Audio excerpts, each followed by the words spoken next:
అక్షరాలు వింటే నా ఒళ్ళు పులకరిస్తుంది, అలాగే ఎన్టీఆర్ అన్న 3 అక్షరాలు వింటే నా రక్తం ఉప్పొంగుతుందని ఎవరికైనా సరే. ఎందుకంటే ఆయన చరిత్ర అటువంటిది. ఎన్టీఆర్ అంటే కేవలం నందమూరి తారక రామారావు గారు మాత్రమే కాదు. ఏంటంటే నటనాలయం, ఆయన ఇల్లే ఒక నటనాలయం. అందులో ఆయన ఒక నటరాజు, నరసింహుడు. టీ అంటే తారమండలంలోని తారక ధ్రువతారకుడు. ఆర్ అంటే రాజర్షి, రారాజు, రాజకీయ దురంధర యుగంధరుడు, రమణీయ రమ్య కమనీయ సౌమ్య గుణధాముడు. అందుకే ఆయన అందరి గుండెల్లో నిండుగా మెండుగా ఉండి నేను ఎప్పుడు మీకు అండగా ఉంటానని చెప్పి సినిమాల నుంచి అటు రాజకీయాల్లోకి వచ్చి ఒక సంచలనం సృష్టించి తెలుగుదేశం పార్టీని స్థాపించి ఇవాళే కాదు,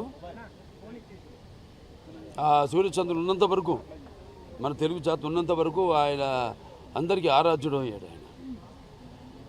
మరి ఆయన ఈ యొక్క ప్రస్థానం చూసుకుంటే అందరికీ ఎంతో, అంటే ముఖ్యంగా పార్టీకే కాదు, అటు ప్రతి ఒక్కరికి, అంటే కుల మతాల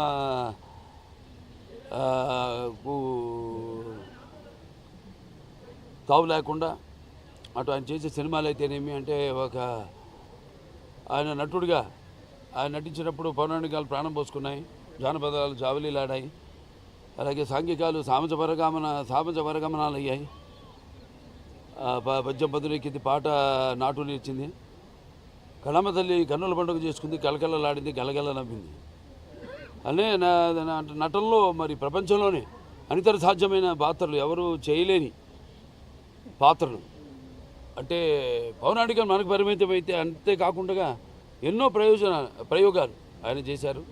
అలాగే నటనలో ఆయన ఒక నటధీశాలి, అలాగే నటనలో ప్రయోగాలు చేసిన ఒక నటనాచార్యుడు.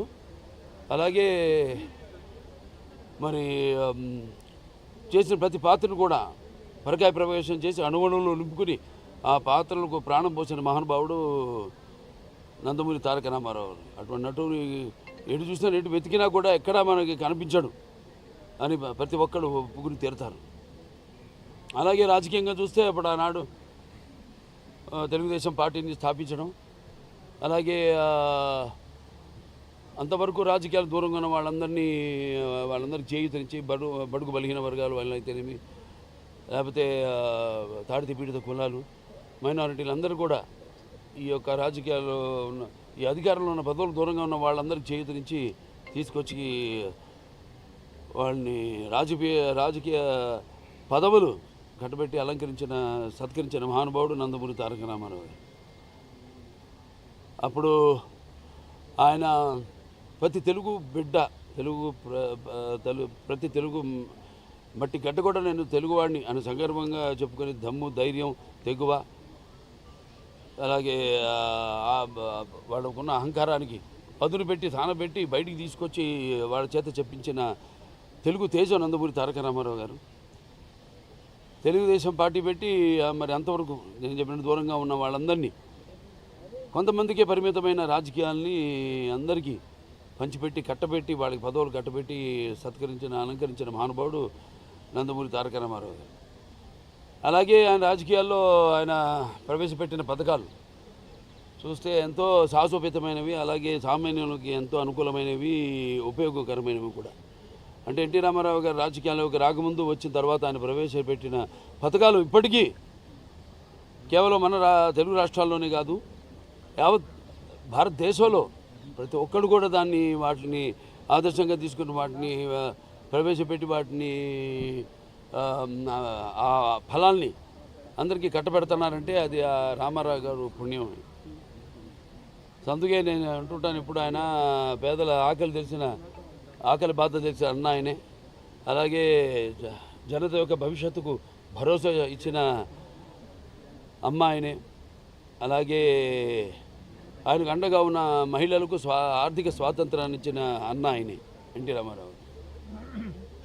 ఇవాళ అలాగే ఇంకెన్నెన్నో సాహసోపేతమైన, అంటే కిలో బియ్యం 2 రూపాయలు కావచ్చు, లేకపోతే పక్కా ఇళ్ళు కావచ్చు, కాంక్రీట్ ఇళ్ళు కట్టించిన నిరుపేదలకి, అలాగే ఈ చేనేత కార్మికులు వాళ్ళకి ఉపాధి కల్పిస్తూ మరికి చేనేత వస్త్రాలు సగం ధరకి ఒక చీర, దోవతి, అలాగే మొట్టమొదటిసారి మన దేశంలో ఈ యొక్క ఏదైతే ఈ 30 రూపాయల పెన్షన్ వృద్ధులతో మొదలుపెట్టింది అన్నారు ఎన్టీ రామారావు గారు.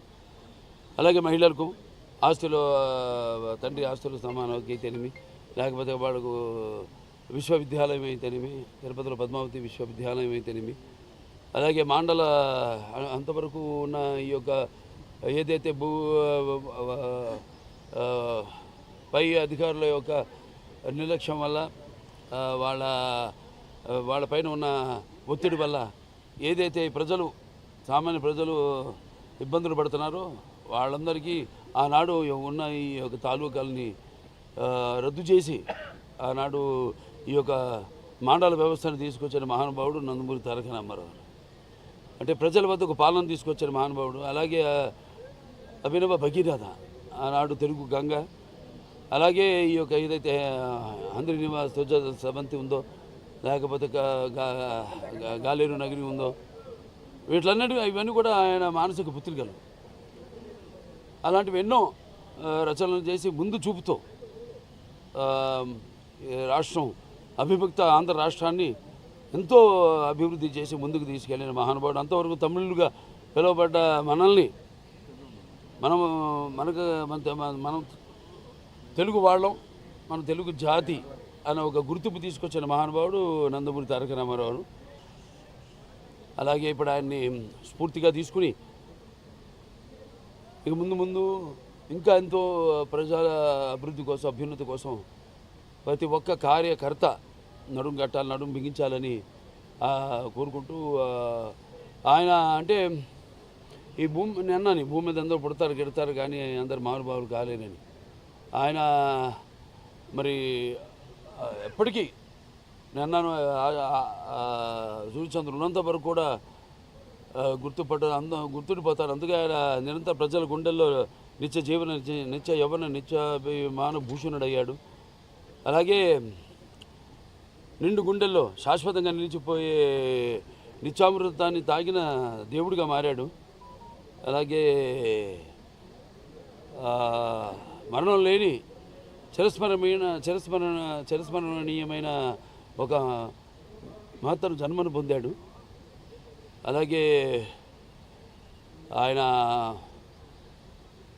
ఎవరికి ఆయనకు సాటి కానీ పోటీ కానీ రాలేని విధంగా ఎవరికి దక్కని ఒక మహత్తరమైన జన్మను ఆయన పొందాడు. సో అందుకే ఆయనకి చావు లేదు. ఆయన ఒక నిరంతరం వెలిగే ఒక మహనీయ భగవద్గీత లాంటి జన్మ నందమూరి తారక రామారావు గారు. ఈ సందర్భంగా మళ్ళీ ఒకసారి ఆయన ఒక కొడుకుగా బిడ్డలుగా పుట్టడం మా అందరి పూర్వజన్మ సుకృతం అయితే, మరి మేము మా కుటుంబమే కాదు ఇవాళ ఎంత పెద్ద కుటుంబం తెలుగుదేశం అన్నది ఇచ్చి అందరినీ అందులో కుటుంబ సభ్యులుగా చేర్చి మరి ఒక పెద్ద కుటుంబాన్ని ఇచ్చి ఈ యొక్క వారసత్వాన్ని ఈ యొక్క తెలుగుదేశం పార్టీ ఏదైతే ఈ వారసత్వం ఉందో దాన్ని ప్రతి ఒక్క కార్యకర్త భుజస్కంధాల మీద మోపి ఆయన నేను చెప్పినట్టు ఆయన ఇక స్ఫూర్తిగా తీసుకుని ఆయన ఏ పోరాట పటిమతో పోరాడి ఎన్ని అడ్డంకులు వచ్చినా తల వంచకుండా ముందుకు సాగిన ధీరోదాతుడు. అలాగే ఏదైతే తెలుగు ఎప్పుడెప్పుడు మన జాతికి ఎప్పుడెప్పుడు ఏ అవమానం జరిగినా దాన్ని ఆత్మాభిమానాన్ని కాపాడిన ధీరుడు. అలాగే తెలుగు వెలుగును ప్రపంచం నలుమూలలో ప్రసరింపజేసిన మహానుభావుడు. ఆయన్ని ఆ స్ఫూర్తిగా తీసుకుని అందరం మనం ముందుకు వెళ్ళాలని మనస్ఫూర్తిగా కోరుకుంటూ ఆయనకి ఈ సందర్భంగా ఘన నివాళులు అర్పించుకుంటున్నాను. జోహార్ ఎన్టీఆర్, జోహార్ ఎన్టీఆర్.